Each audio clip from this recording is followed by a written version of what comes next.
Kajing em jonga tang hapi ngalarai na pi ngam kwashu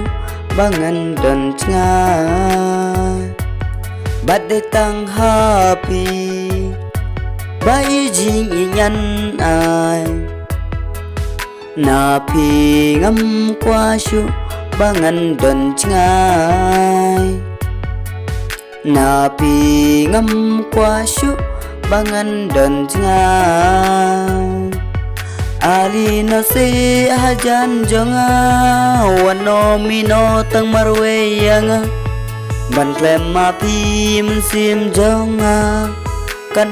sim jonga kas ngolinga ban klem ma pi mun sim jonga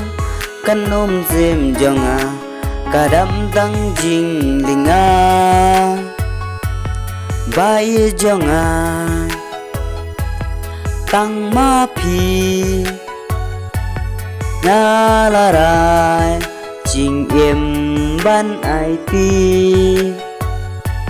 ngan sha nya kem bai tang happy ngan sha nya kem bai tang happy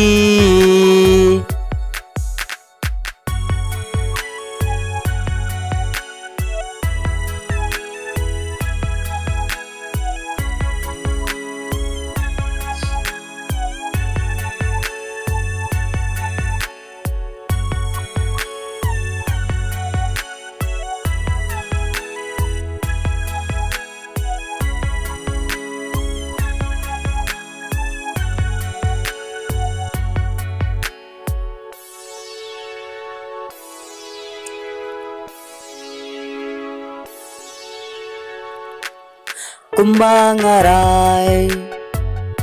happy na dudonut bat pingan yai ne hadu bakut kumba happy bai nyawan terwa ngakwa ba pin longi bai jonga nga qua ba pin longi bai jonga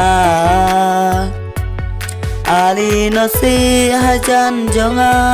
wano mino tang marwe yanga ban klem ma pi mun sim jonga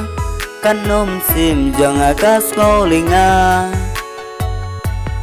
ban klem ma pi mun sim jonga kan sim jonga kas ngolinga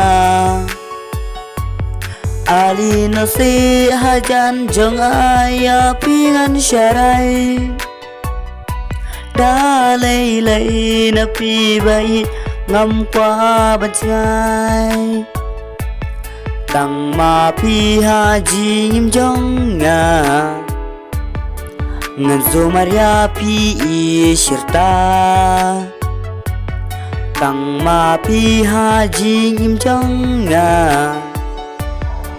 ngan so maria pi shirta bai jonga tang ma pi ngalarai jing em ban ai ti ngan sha nya skem bai tang happy ngan sha nya skem bai tang happy